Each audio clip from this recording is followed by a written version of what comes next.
Hello दोस्तों, कैसे हैं आप सभी लोग। स्वागत है आप सभी का मेरे चैनल विशाल व्लॉग्स पे। दोस्तों, आप लोगों ने देखा होगा कि मैंने दो वीडियो सीरीज़ स्टार्ट की थी। एक जूनियर एग्जीक्यूटिव इलेक्ट्रिकल का था और एक सीआरएम का था। वो दोनों भी क्लासेस मैंने अभी ड्रॉप कर दी। एक्चुअली मैंने देखा कि आप लोग ज़्यादा इंटरेस्टेड नहीं थे, और इतनी मेहनत करके अगर वीडियो बनाएं और अगर आप लोग इंटरेस्टेड नहीं हो तो फिर मेहनत एक तरह से लगती है कि बेकार जा रही है। ऊपर से मान लिए कि मेरे ड्यूटी भी है, बाकी अदर वर्क्स हैं। उसके बाद मेरे भी 2-3 पेपर्स हैं, तो उनकी भी प्रिपरेशन है। फिर आप लोगों के लिए इतनी मेहनत भी करता था, तो आप लोग इंटरेस्ट नहीं देखे, इसलिए वो मैंने वीडियो उनको ड्रॉप कर दिया। खैर कोई बात नहीं, आज वाली वीडियो जो है काफ़ी इंटरेस्टिंग होगी, क्योंकि आज मैं बात करने वाला हूँ DFCCIL के मेडिकल फैसिलिटी के बारे में। DFCCIL अपने एम्प्लॉई को क्या क्या मेडिकल फैसिलिटीज़ देती हैं, उन सभी के बारे में। आशा करता हूँ कि ये वीडियो आप लोगों के लिए काफ़ी इन्फॉर्मेटिव होगा, अच्छा लगेगा। तो आइए चलते हैं, जानते हैं वो कौन कौन सी फैसिलिटीज़ हैं जो DFCCIL अपने एम्प्लॉयज़ को देती है। इसमें रेगुलर एम्प्लॉयज़ भी हैं, डेपुटेशनिस्ट भी हैं जो डिपुटेशन पे या ऑब्जर्वेशन पे आते हैं, उन सभी का ये है मेडिकल रूल्स है। उसके पहले अगर आप चैनल पे नए हैं तो चैनल को कृपया सब्सक्राइब कर लें। सब्सक्राइब करके बेल आइकन को दबा दें, ताकि इन फर्दर DFCCIL से जुड़ी हर खबरें आपको मिलती रहे। और अगर ये वीडियो पसंद आए तो लाइक का बटन दबाना ना भूलें, ताकि हमें भी मोटिवेशन मिलती रहे। तो आइए चलते हैं वीडियो में। सबसे पहले यहाँ पे ये जान लेते हैं, ये जो अभी सामने दिख रहा है आपको DFCCIL मेडिकल रूल्स 2010, ये पहले से मेडिकल पॉलिसी जो बनी हुई थी उनमें करेक्शन करके और इसको फिर से इफ़ेक्टिव किया गया 29/12/2009 से। ठीक है। सेकेंड पॉइंट है स्कोप एंड एप्लीकेबिलिटी। यहाँ पे आपको जान लेते हैं कि ये जो ऊपर जो रूल्स दिए हुए हैं मेडिकल रूल्स, वो किन किन पे एप्लीकेबल होते हैं, किस किस पे। यहाँ पे फर्स्ट पॉइंट दिया है all regular employees of the company and their family. Second है deputationist opting for medical benefits of the company. यहाँ पे हर रेगुलर एम्प्लॉय को और उनके फैमिली को इस फैसिलिटी का वो बेनिफिट मिलेगा। उसके बाद डेपुटेशनिस्ट को भी मिलेगा। इसमें ये रूल अप्लाई नहीं होता है जो कंसल्टेंट है या एडवाइज़र है या कैजुअल या डेली रेटेड एम्प्लॉयज़ है या फिर जो कॉन्ट्रैक्ट बेस पे हैं, उन पर्सन को ये मेडिकल फैसिलिटी नहीं मिल पाएगा। ठीक है।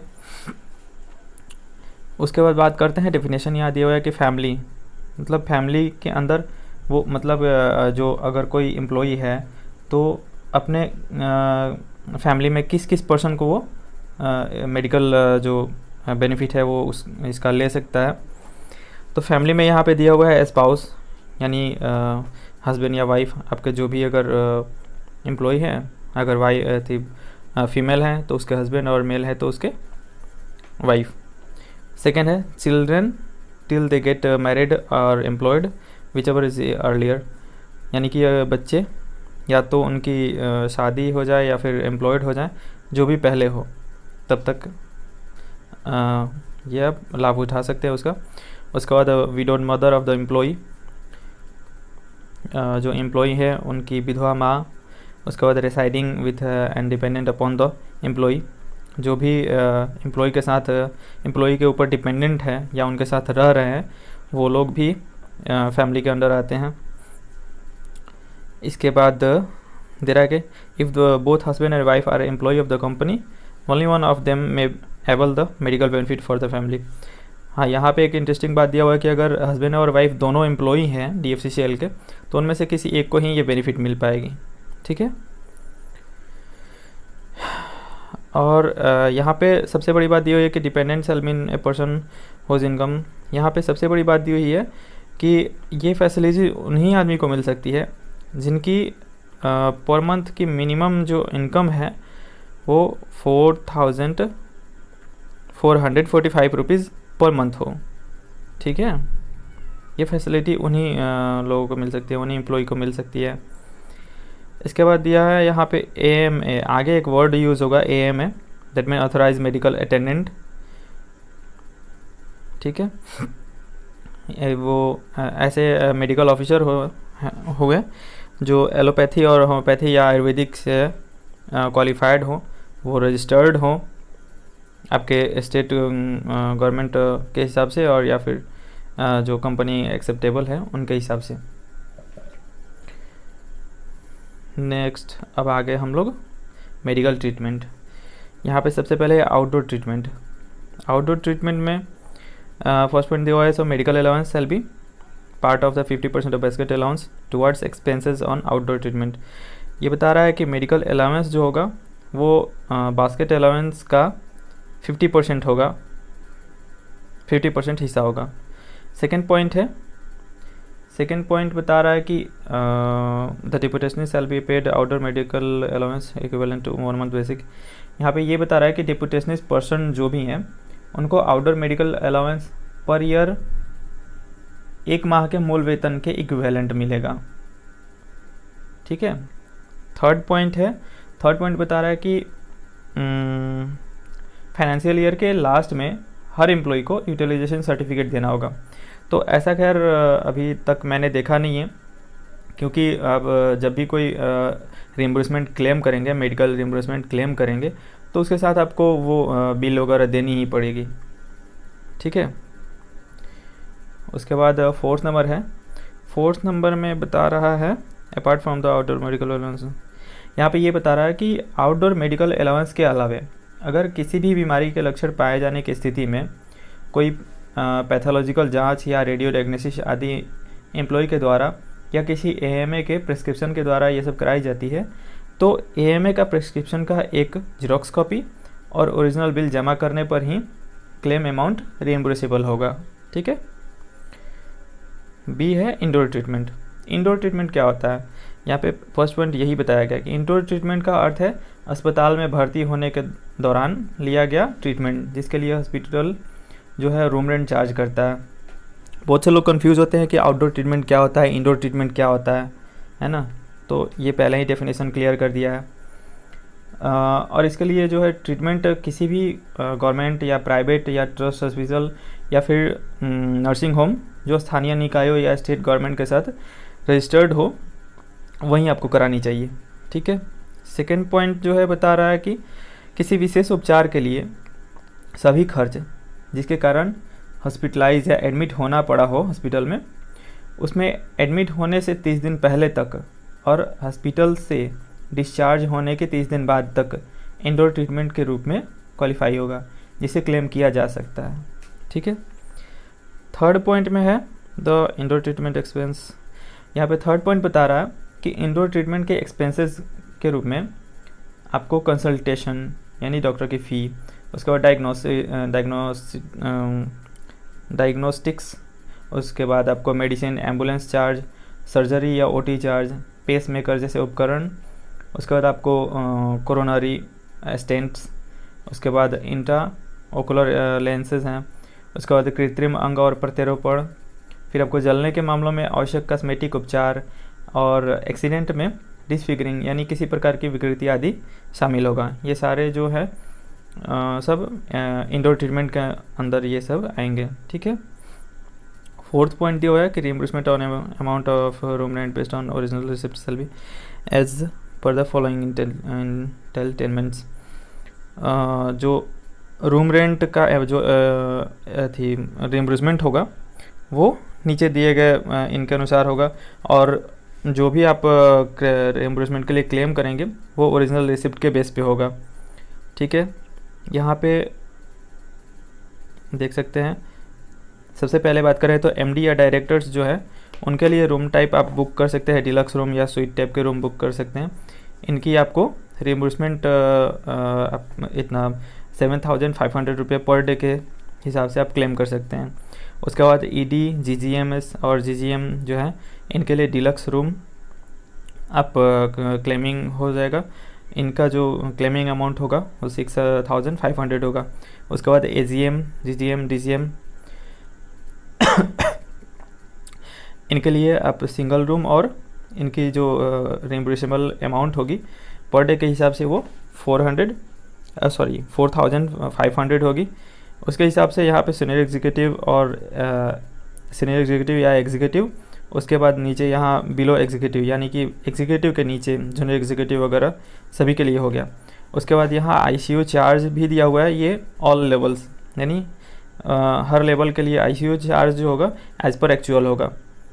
ठीक है, नेक्स्ट है स्पेशल डिजीज़। स्पेशल डिजीज़ के बारे में बात करें तो यहाँ पे आपको दिया हुआ है the following disease shall be considered as a special disease, यानी कि यहाँ पे जितने भी डिजीज़ के नाम दिए गए हैं यानी cancer, cardiac elements, kidney elements, treatment rising out of accidents, fire etc, उसके बाद डायबिटीज़ वगैरह जितने भी यहाँ पर दिए हुए हैं ये सारे स्पेशल डिजीज़ के अंडर आएंगे। ठीक है, उसके बाद सेकेंड पॉइंट है reimbursement towards expenses incurred like consultants। यहाँ पे फिर से वही बात दिया हुआ है कि जो भी कंसल्टेशन, डायग्नोस्टिक और मेडिसिन वगैरह का जो भी रिइम्बर्समेंट होगा वो एज़ पर एक्चुअल बेस्ड होगा, जो आप ओरिजिनल रिसिप्ट दिखाएंगे, और AMA का जो प्रिस्क्रिप्शन का वो होगा उसका आपको कॉपी लगाना होगा अमाउंट क्लेम करने के टाइम में। ठीक है, थर्ड पॉइंट दिया हुआ है कि the list of special disease में be reviewed with the approval of MD from time to time, यानी कि स्पेशल डिजीज़ है जो भी उसमें लिस्टेड किए हुए हैं वो रिव्यूड हो सकते हैं, टाइम टू टाइम रिव्यूड हो सकते हैं MD के अप्रूवल होने पे। ठीक है, D है medical equipments and treatment without indoor admission, यानी कि without indoor admission medical equipment या ट्रीटमेंट ले रहे हैं, ये उसका दे रहा है। इसमें क्या क्या है, सबसे पहले दिया हुआ है हियरिंग ऐड के बारे में। हियरिंग ऐड यानी जो हियरिंग मशीन होती हैं जिनको कम सुनाई देता है वो, उसके लिए यहाँ पे दिया हुआ है। यहाँ पे बात करें तो सबसे पहले दिया expenses incurred towards hearing and shall be reimbursed with ceiling up to 20,000 for bilateral hearing aid up to 10,000 for one. यहाँ पे दे रहा है कि जो हियरिंग ऐड है वहाँ पे पर वन साइड आप 10,000 क्लेम कर सकते हैं, यानी 10,000 का आप हियरिंग ऐड खरीद सकते हैं और उसका आप रिइंबर्समेंट क्लेम कर सकते हैं। ठीक है, एज इन स्पेशल सर्कमस्टेंस, विषम परिस्थितियों में आप डिजिटल हियरिंग ऐड खरीद रहे हैं वो 30,000 तक पर ईयर आप रिइंबर्समेंट क्लेम कर सकते हैं। आपको वहाँ पे ओरिजिनल बिल दिखानी होगी। सेकेंड पॉइंट दिया हुआ है the use of hearing and its type should be have been recommended by ENT specialist. यहाँ पे ये बता रहा है कि जो हियरिंग ऐड है वो आप अपने से नहीं खरीद सकते हैं, वो किसी रजिस्टर्ड ENT स्पेशलिस्ट जो कि गवर्नमेंट अप्रोप्रिएट गवर्नमेंट अथॉरिटी के थ्रू वो रजिस्टर्ड हों, ठीक है, या फिर किसी हॉस्पिटल, क्लिनिक या नर्सिंग होम में वो लोकल अथॉरिटी के थ्रू, लोकल अथॉरिटी के साथ वो रजिस्टर्ड हों, उन्हीं के रिकमेंडेशन पे आप वो ख़रीद सकते हैं। उसके बाद बात करें तो ऑप्थाल्मिक का यहाँ पे दिया हुआ है, यहाँ पे है ophthalmic the expenses toward ophthalmic cataract surgery shall be reimbursed as per actual with the cost selling for intraocular lens up to 10,000 for each eye, यानी कि if you are having a contact surgery means यानी मोतियाबिंद का operation, तो उसका भी expense रिइम्बर्सेबल है, और आपको ये जो है रिइम्बर्समेंट वो 10,000 पर each I for intraocular lens. ठीक है, आपको 10,000 पर ईच आई आप क्लेम कर सकते हैं। नेक्स्ट है डेंटल। डेंटल के बारे में दिया the expenses towards treatment dental for extension. इसमें बात करें तो ये डेंटल ट्रीटमेंट के बारे में दिया हुआ है कि आपको डेंटल ट्रीटमेंट का यहाँ पे है, यहाँ पे आपको बता दें कि डेंटल ट्रीटमेंट के अंदर आप यहाँ पे जितने भी नेम दिए हुए हैं, extraction, scaling and gum treatment, filling of teeth etc जो भी यहाँ पे दिए हुए हैं, आप इन सभी डिजीज़ के लिए रीइंबर्समेंट क्लेम कर सकते हैं। यहाँ पे आपको डेंटल क्राउन वगैरह भी दिया हुआ है। डेंटल क्राउन यानी कि नया दांत लगवाना। आज के समय में तो ये एक आम बीमारी हो गई है। हमारे आज के बदलते खान पान की वजह से कम उम्र में ही दांत सड़ जा रहे हैं, दांत ख़राब हो जा रहे हैं और इन्हें उखड़वाना पड़ रहा है, फिर आर्टिफिशियल टीथ लगवानी पड़ती है। उसी को मेडिकल लैंग्वेज में क्राउन बोलते हैं। ओके, तो आप अपना ये ट्रीटमेंट करा के पर टीथ 3000 रुपये तक रीइंबर्समेंट क्लेम कर सकते हैं। ओके, उसके बाद है आर्टिफिशियल लिम्स एंड एप्लियंसेस, यानी कृत्रिम अंग और उपकरण। ये भी आपको रीइंबर्सेबल है एज़ पर एक्चुअल। आपको जो ओरिजिनल बिल लगाएंगे उसी के हिसाब से आपको रीइंबर्समेंट हो सकता। उसके बाद executive health checkup and scheme दिया हुआ है, इसके बारे में बात करते हैं। इस स्कीम के अंदर एम्प्लॉई और उनके स्पाउस जो हैं वो 45 से लेके 55 ईयर्स के एज के बीच में वो पर अल्टरनेट ईयर कंपनी के एक्सपेंसेस पे वो मेडिकल चेकअप करा सकते हैं। उसके बाद आपको 55 ईयर्स के बाद पर ईयर एम्प्लॉई और उसके स्पाउस आपको सुपर एनुएशन या रिटायरमेंट तक आप किसी भी government hospital, government aided hospital या trust hospital operating on a no profit no loss, यानी कि किसी भी ट्रस्ट हॉस्पिटल जो कोई लाभ और कोई हानि ना हो उसके बेसिस पे जो चलता हो, और आपको हॉस्पिटल या नर्सिंग होम रजिस्टर्ड विथ जो लोकल बॉडीज़ के साथ या स्टेट गवर्नमेंट के साथ जो रजिस्टर्ड हो, वहाँ पे आप ये चेकअप करा सकते हैं। रीइंबर्समेंट टुवर्ड्स एक्सपेंसेस, ये भी रीइंबर्समेंट जो है सो एक्चुअल बेस पे है। आपको ओरिजिनल बिल दिखानी होगी और जो उनका प्रेस्क्रिप्शन है, जो भी आपको डायग्नोसिस वगैरह जो भी या फिर जांच वगैरह जो भी कराएंगे उसका आपको वो ओरिजिनल बिल और प्रेस्क्रिप्शन का जीरोक्स कॉपी ये सब आपको देने पड़ेंगे। ठीक है, यहाँ पे आपको एक मेडिकल एडवांस की भी फैसिलिटी मिलती है। मेडिकल एडवांस ये बहुत अच्छी है।